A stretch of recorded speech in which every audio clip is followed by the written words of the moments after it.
Shalom, shalom, peuple de Dieu. To pesi bino mbote na kombo na Yesu Masia. Partout, bozola dabiso na chaîne abiso YouTube. FME TV officielle.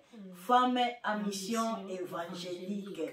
To pesi mbote bisiko zolanda kimia na nkolo e umela kati na bino. Biso yeyo baumbu na nzambe, biso yeyo besklave nzambe, to ye lisusu liboso na bino to partager muke oyo nzambe apesi biso. Tika nzamba apambola bino.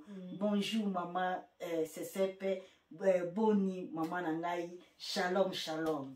Bonjour maman Josephine, shalom, shalom, ça va bien? Ma peuple de Dieu, bonjour, soyez bénis, soyez bénis, soyez bénis. Toye lisusu dona makama ya kitoko. Ngola pambola, ba chef, soyez bénis, soyez bénis, soyez bénis. Alléluia, bo pambola ma bisika bozwami. Nzambe na bomo ya pesinga na yo pema.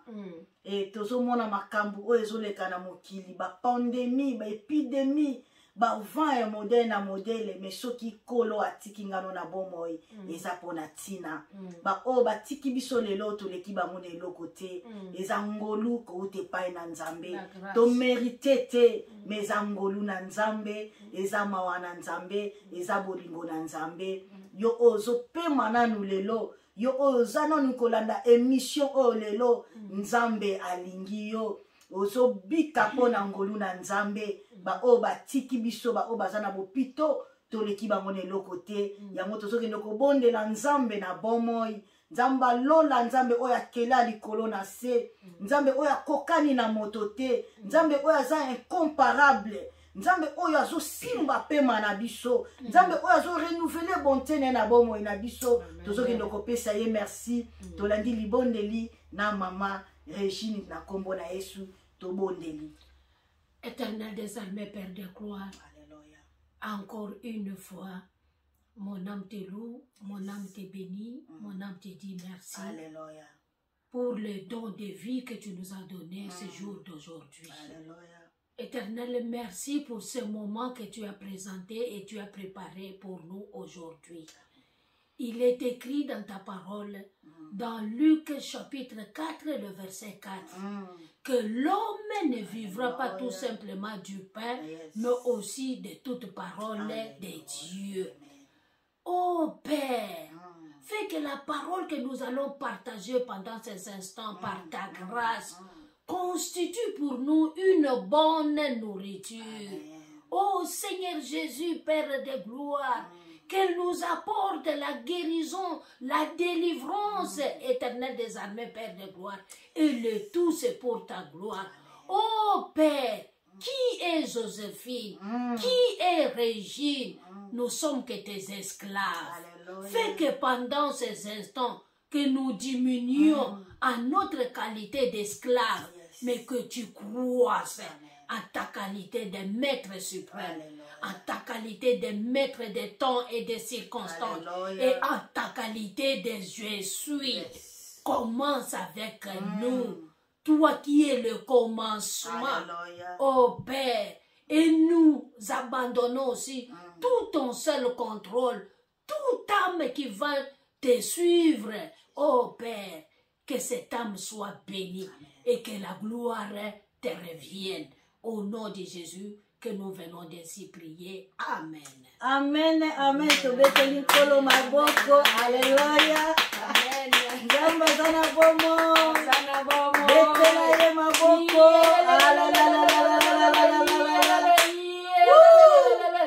Alléluia. Amen. Il est merveilleux. Azana bomo L'homme de Galilée. Alléluia. Le vainqueur de la Oh croix. yes. Le souverain pasteur. Alléluia. Et le juste juge. Jésus-Christ de Nazareth. Amen. Emmanuel. Alléluia. Seigneur parmi nous. Ok, il est au milieu de Alléluia. nous. Alléluia. Et il s'appelle Je suis. Alléluia. Amen. Oh, l'omniprésent. Alléluia. Oh, Azamalam. Comme l'avait reconnu Oh, Manoa. yes. Tu es merveilleux. Oh, Jésus. Alléluia. L'incomparable, Kitoko. notre Dieu. Alléluia. Kombo Hey, kitoko eleki bakombo nyonso mama Josephine. Kombo epesamela biso. Kombo yo. Alléluia. Oh, Nzambe aza bien. Amen. Kombo oyo epesaka esengo na mitema. Kombo oyo Alléluia. elongolaka pinzoli na miso na bato. Alléluia. Kombo oyo ezochange mitema na bato. Amen. Kombo na Yesu Masiya. Amen. Kombo ezochange mitema mabanga epesi yango misuni. Kombo ezotransforme vie ya bato. Amen. Kombo ezolongola ténèbre epesi lumière. Amen. Aza Nzambe. Topesi ye merci. Alléluia. Abisika yo oza ye pa azali. Amen. C'est vrai. Bible ezoloba moto akobika kaka na lipa te me na liloba na Nzambe. Amen. Ye moko nde aza liloba. Amen. Liloba elataki nzoto. Amen. Eza Yesu Masiya. Hallelujah. Aza na bomoi. Oh, aza na Seigneur. contrôle ya nyonso. Hallelujah. Kembo lokumu ezonga epai na ye. Amen. Toye liboso na bino na kombo mosusu te. Toye liboso na bino kaka na kombo na Yesu Masiya de Nazareth. Amen. Toye liboso na bino na kombo na Yesu. Kombo elataki nzoto. Kombo na Yesu oyo eza liloba na bomoi. Na ngolu na Nzambe tozo partager thème na biso ya le cœur de l'homme. Et lelo lisusu toye kaka na sujet ya motema ya moto. Nzambe aza na besoin motema na moto mama Regine. Nzambe aza na besoin motema na ngai. Aza na besoin motema mama Regine. Aza pe na besoin motema na yo. Tozolobela motema ya moto. Moto yango eza ngai. Moto yango pe eza yo ozolanda biso. Et lokola tozolobela motema ya moto, lelo tolingi tolobela le temple de Dieu ou atelier de Satan.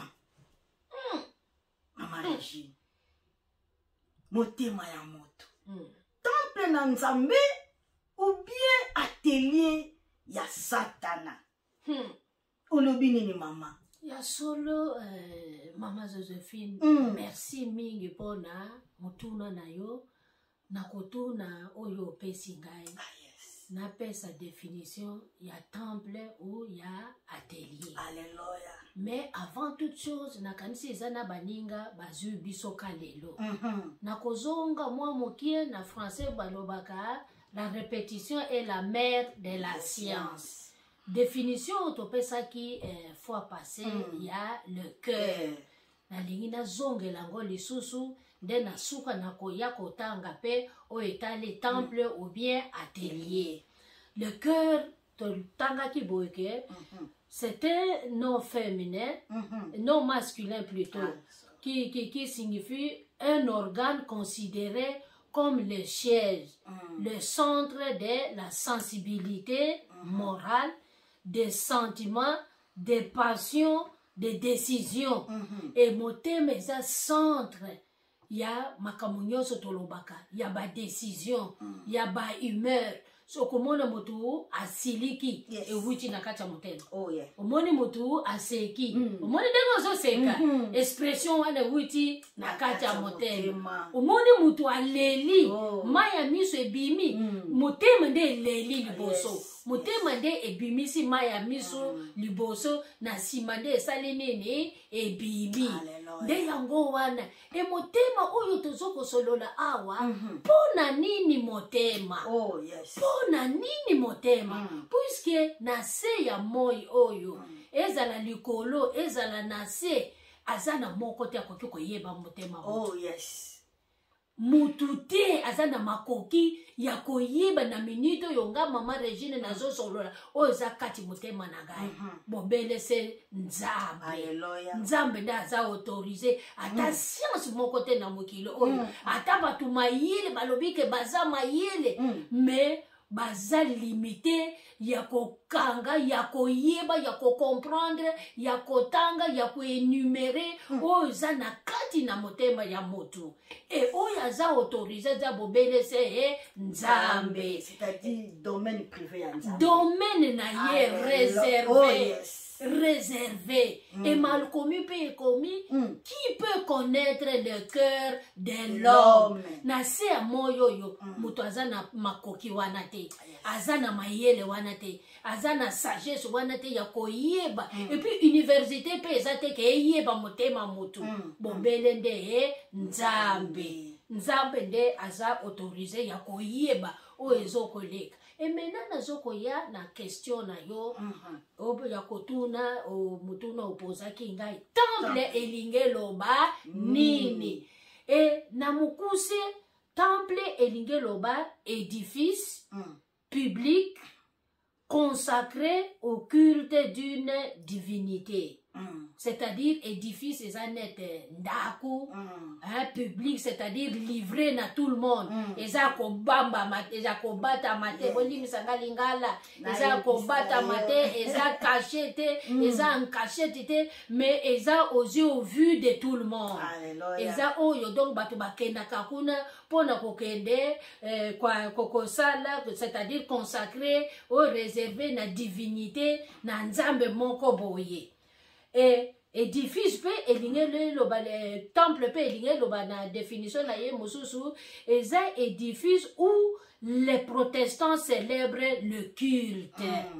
Ba protestant donc eza place ba kotaka ba célébraka culte éliminer l'obanide, c'est-à-dire kokende ko adorer, kokende ko célébrer, kokende ko vanter, kokende ko loba nzamba zanani, nzamba sala kalolenge nini, nina ngo nzamba sala, bolamo ya nzambe za nini, kokende ko loba ka, ko loba ndenge to loba ka mami, ko loba ka makamo o itali nzambe, c'est-à-dire tout doit être centré sur Dieu, sur la parole, sur les actes, sur les attributs, sur le caractère de Dieu, la volonté de Dieu, origine yanzambe et na bolamu yanzambe.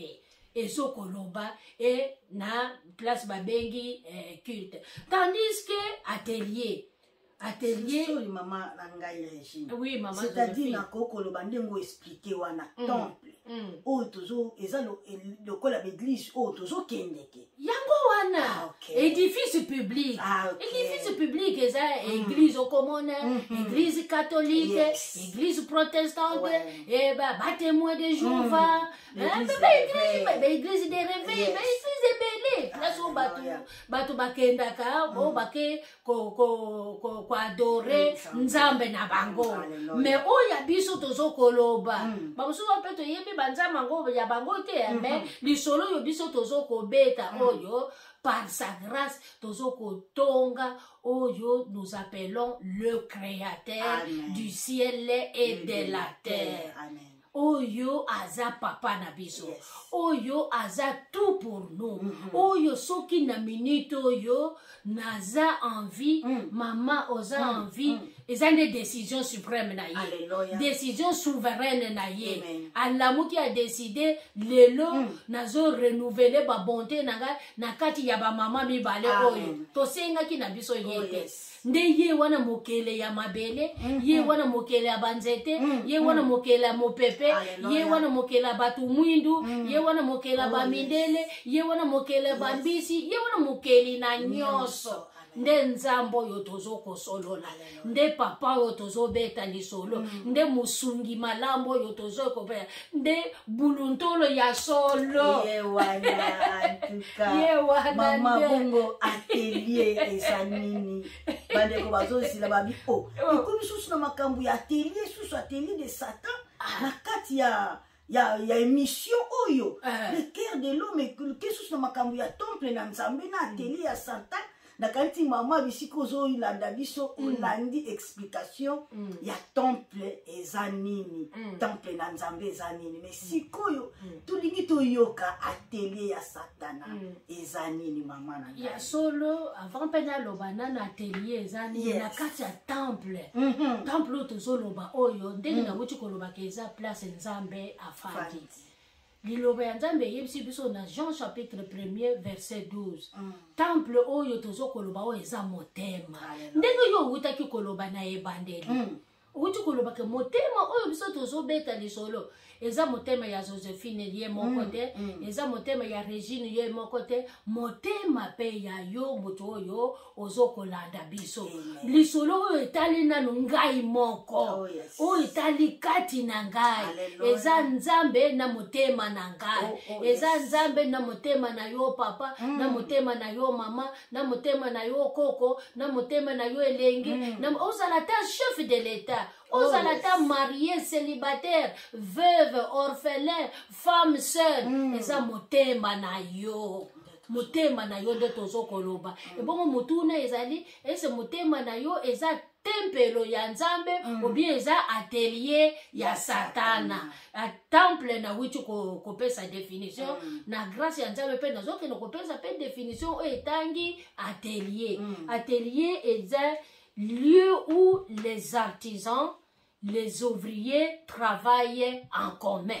C'est-à-dire atelier eza besika oyo donc artisan bato basalaka misala maboko ba ouvrier ba basalaka ba journalier ba sigende bazo travailler ensemble et na kati atelier no okomona bakoki kopona tomona ka tomé atelier de couture ou atelier ya nini boye na kati atelier kuna okomona ba mesa eza ebele na kati atelier kuna okomona mutu na mutu aza na kamwa particularité na ye azokosala na kati atelier wana donc okomona koto yo bazokata libaya okomona kuna pe mususu kuna kuta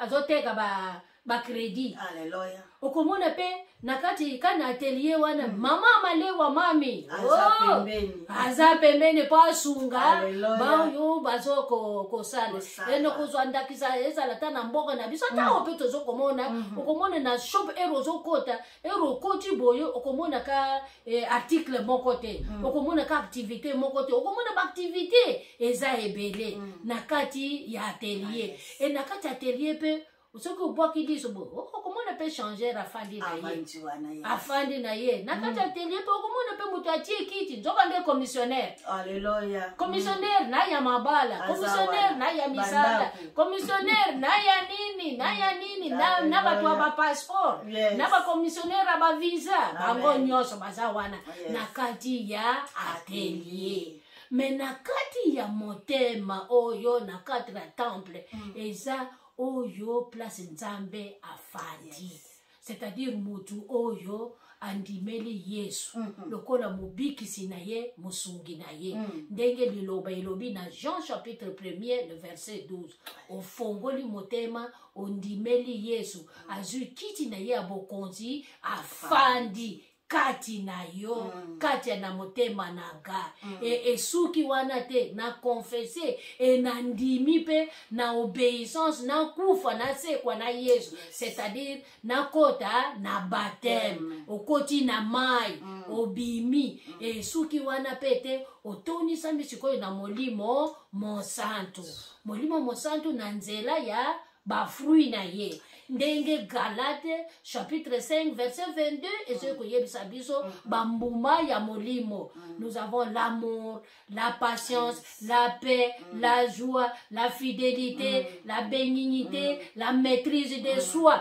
wana nyonso eza la douceur wana nyonso eza nakati ya motema oyo donc o bazoko benga le cœur de l'homme ou le temple ya de Dieu tandis que nakati ya motema oyo tozoko benga atelier kuna nde makambo sangisa poto makambo na nyonso eza kuna yemei afandi yemei nde nani Satan nzambe azwa lokumu yemei nde nani na kati ya atelier atelier wana topesi kaka exemple ba atelier oyo tozalaka nango toyebi ngai na yo mais atelier wana eza motema na ngai eza motema na yo atelier wana ekoki kozala motema na yo ozolanda ngai atelier wana ekoki kozala motema na ngai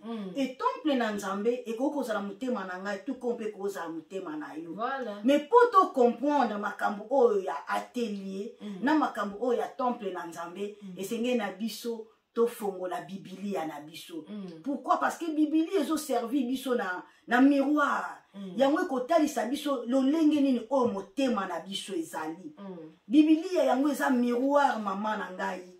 Eza miroir papa ozolanda ngai. Eza miroir bien-aimé dans le Seigneur. Et tant tozo tanga makomi na Nzambe nde esika ona naza komi mona esika nini oyo ngai nazali. Na yango tozo kende kotanga na 1 Jean 3, 4, 10. Tolandi lecture na biso na kombo na Yesu. Na solo mama natangi na kombo na Yesu. Nazotanga na 1 Jean 3, le verset 4 à 10. Yes. Je lis au nom de Jésus. Amen. Tous ceux qui pratiquent le péché violent la loi. Puisque le péché, c'est la violation de la loi. Or, vous le savez, Jésus est apparu pour enlever nos péchés. Il n'y a pas de péché en lui. Alléluia. Ceux qui demeurent en lui ne pêchent pas. Si quelqu'un pêche, il n'a pas vu et ne l'a pas connu. Oh, yes. Petits enfants, que personne ne vous égare. Celui qui pratique la justice est juste, comme Christ lui-même est juste. Amen. Celui qui pratique le péché est du diable, car le diable pêche dès le commencement. Or, c'est pour détruire les œuvres du diable que le Fils de Dieu est apparu. Alléluia. Quiconque est né de Dieu ne pratique pas le péché, parce que la sémence de Dieu demeure en lui et il ne peut pas pécher plutôt, parce qu'il est né de Dieu. C'est à cela que l'on reconnaît les enfants de Dieu et les enfants du diable.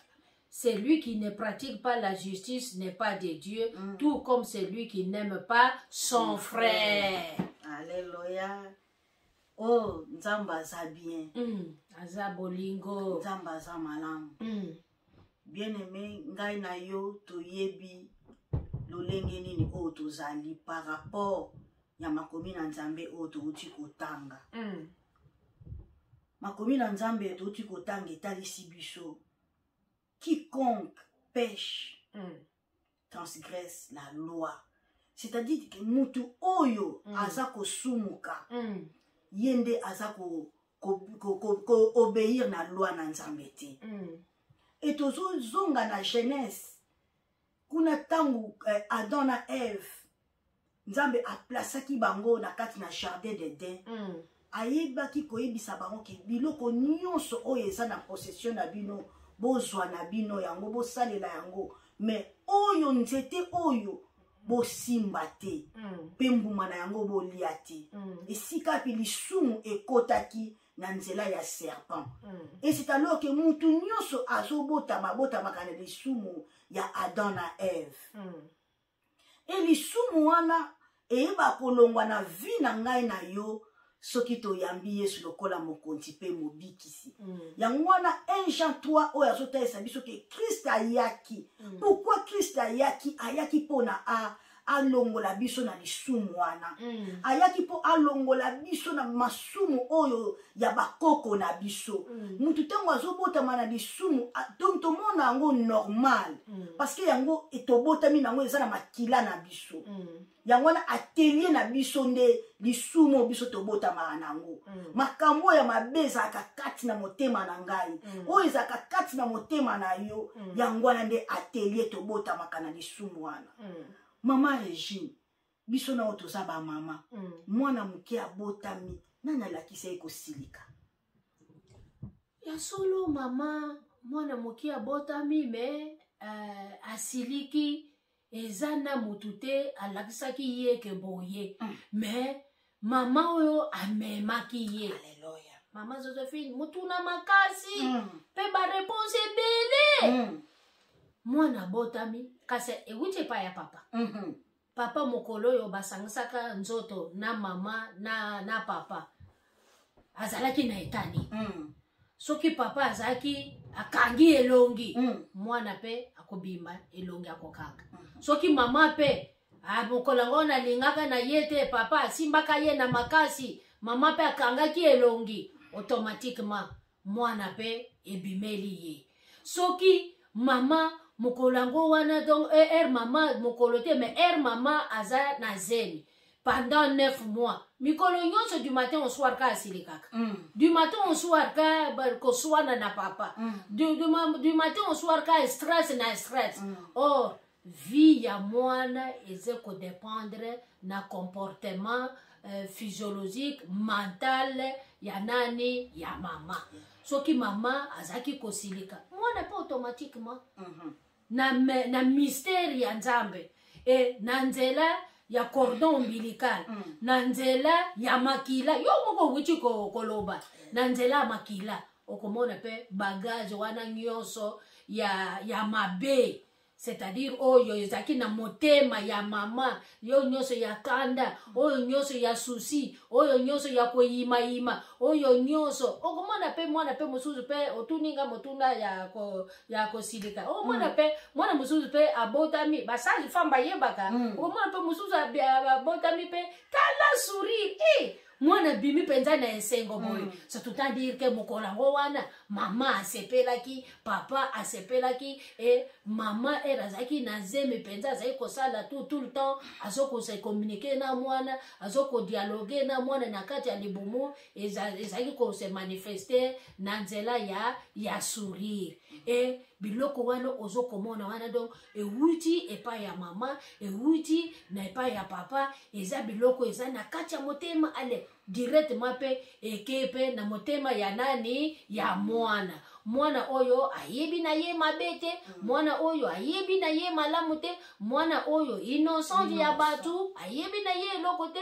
mais à cause ya motema nanga à cause ya basentiment oyo eza kati nanga à cause ya basentiment oyo eza kati na yo mwasi ya zemi influencer nani comportement attitude ya mwana et à cause pe ya oyo ezaki na kati ya motema ya papa lelo nazosala ye na kanda lelo nazosala ye na nkoa komona oyo nyonso wana pe oke na motema ya nani ya mwana nde place biso tozokolo bibisolo yo biso tozokolo eza lisolo moko kitoko pe eza makasi oyo ayebi yango ezaka nani nzambe nde ayebi motema nde yango wana donc okomona mwana abimi akangelo okomona mwana abimi aseki okomona mwana abimi aza na attitude na ye eba mususu pe mami nako bimaki wana asekaka na ye te okomona mwana mususu depuis akola aseka na ye te aza na ye ka timide afanda na ye ka ndenga wana tout ça eza nini deza motema kuna eza bien te motema si ezwa ba choc ezwa ba mabaku ezwa ba blessure ça peut kozwa te mususu pe déjà ebandi kobota kuna na kati ya motema omoni deja kande ebandi kobota omoni envie ebandi kobota omoni orgueil na biloko ngo pe papa o mama herbe ou bien mama amoni ke nzambe apamboli mami nzambe nde moto achaka bana ndenge achaka Samuel na bantra ya Anne okomona nzambe apamboli yo ozomema zema otondisi na orgueil okoya kobota mwana ozotala mwana me mwana oyo nini boye lisolo yo osekisaki ngai me mami me koko na biso yo azotala biso boye kasi mama na ye or koko wana azwaki eutaki na motema ya nani ya mama du motema eza na makambo ebele ya malamu na ya kitoko oyo Yesu aza eza na makambo malamu oyo Yesu aza te Satan le prince de ce monde le serpent ancien le père du mensonge afandi nde yango wana eza na mikakaton eza nde motema na yo eza nde motema na ngai nde motema oyo nzambe oyo tozoko solola o alobi na Ézéchiel 36:26 j'ôterai de votre corps le cœur de pierre et je vous donnerai le cœur de chair motema oyo ya mabanga oyo nde yango wana tozoko solola na kati ya motema oyo ya mabanga eza nde kabiloko ya mbindo nde eza na kati nzambe kuna aza azate yesu kuna azate molimo mosantu bazali banda ndenge eza atelier mutu na mutu azopesa ba ordre na ye mutu na mutu azoya na air na ye mutu na mutu azosala volonté na ye mais na motema oyo yesu afandi. Tout est centré sur Dieu. Amen. Tout est centré sur Jésus-Christ. Tout est centré sur le Saint-Esprit. Lumière ezakuna ezokotambisa. Tandis que nakati atelier, lia na yo ndenge ozali. Mami, nakati atelier, okomona pe ndenge tolobaki mama malewa. Oh, mona pe mo prima pe eza. Sala oyo. Oh, mo prima pe eza pembeni. Agene pe ezali. Awa pe ba biloka makasi pe ezali. Ba pe bazoko fumer pe bazali. Nyonso kuna donc nakati atelier. Voilà.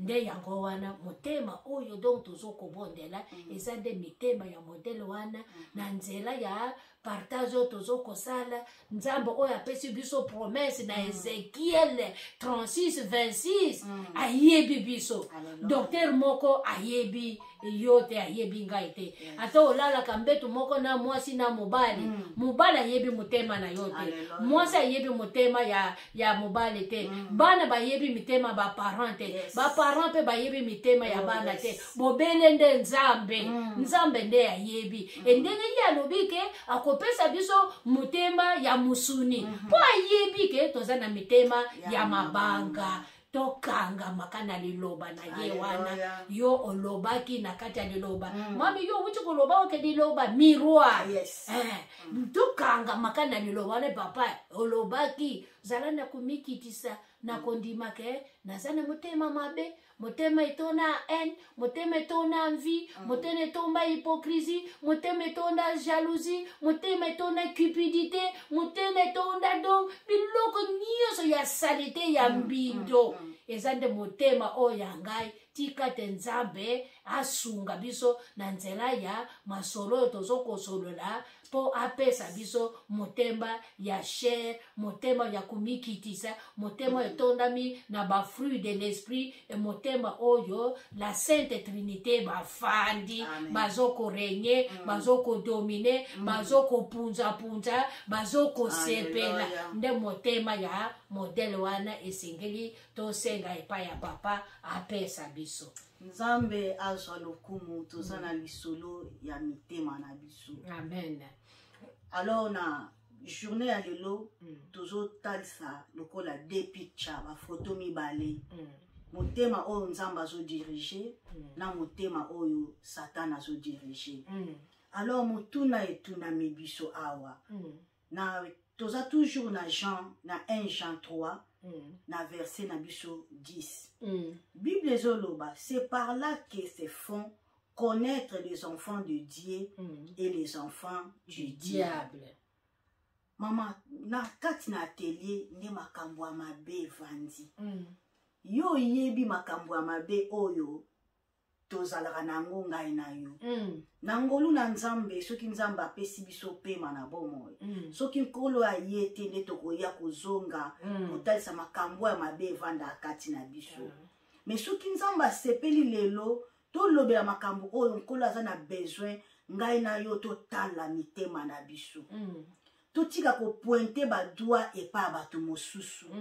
To travailler mitema na biso po mitema eza ya mabe. Mitema eza ya kobeba. Mais nkolo aza na besoin ya mitema wana. Kaka ndenga lobi ke ya ki pona a détruire ba œuvre ya diable. Aza na besoin ya mitema wana. Siko lelo mama ndeko zolanda bisika wapi ezwami yo. Motema ya ndenge nini oyo zana yango. Motema nini oyo zana yango. Papa na yo aza nani? Papa na yo aza diable ou bien aza satana? Makambo lolenge nini oyo salaka? Nani oyo adirijaka vi na yo? Nani oyo atambusaka yo? Etant mosusu oyebaki nzambe, me lelo ozongi sima. Nini ezongisi yo sima? Nzambe aza na besoin totala kati na biso. Nzamba aza na besoin to traiter mitema na biso. Nzamba aza na besoin to travailler mitema na biso pour to mona gloire na ye. Amen. Pourquoi tozo mona gloire na ye te? Bible ezoloba na biso na Jacques tozobondela ebele me tozobondela bien te tozozwa te mpo tozobondela mabe kobondela mabe eza nini biso nanu na kati na biso toza na makambo ebele tozokota bajeune prière bien aimé tozochasse badémon me biloko ya diable eza kati na biso eza kati na biso alors nkolo asepelaki tolobela motema ya moto mpo totravaille mitema na biso mpo nzambe aza na besoin na biso Jésus revient bientôt banda tobanda kosambela baane nyonso tovandi na église tozoyeba mpe ke Jésus revient bientôt tokomi na temps ya mabe tokomi na temps ya suka tant oyo tozoloba tokomi kokima vaccin pourquoi o pis eya na kati marque de la bête eza na kati mais lere tozoyoka babiloko wana biso tozosala nini etonke bachrétien décision nini oyo ngai na yo tozozwa lelo nani moto azokoyerasire yo ke yo okokoma lobi nzambe aza na besoin totravaille mitema na biso ye nde azala maître na mitema na biso ye nde atambusa biso mpo nkolo azopromettre biso na Ézéchiel 36 ke akochange mitema oyo ya mabanga mpo apesa biso mitema ya esika mpe ayebisi biso lisusu ke akei akozonga akei kobongisela biso esika wana banani bakokende kuna bato baza ya mitema misuni bato baza ya mitema mabanga bakozala kuna te yango wana message na biso lelo eza ke totala mitema na biso totika kotala bato me totala nanu biso moko nzambe akoyebana koede biso molio mosantu koyebana kosunga biso parce que ye aza mosungi na biso ye ayaki mpo adétruire baevre ya diable ye azwa esika na mitema na biso nzambe apambola bino nzambe apambola maloba na ye nzambe apambola mama Régine nzambe apambola yo oyo nano osabone te osabone opartage émission oyo partout na baninga na yo nzambe apambola bino soki nkolo azongi te tokozonga malembe koya koluka koyeba posa na nzambe eza nini mpona mitema na biso mpe mpona mitema na yo tika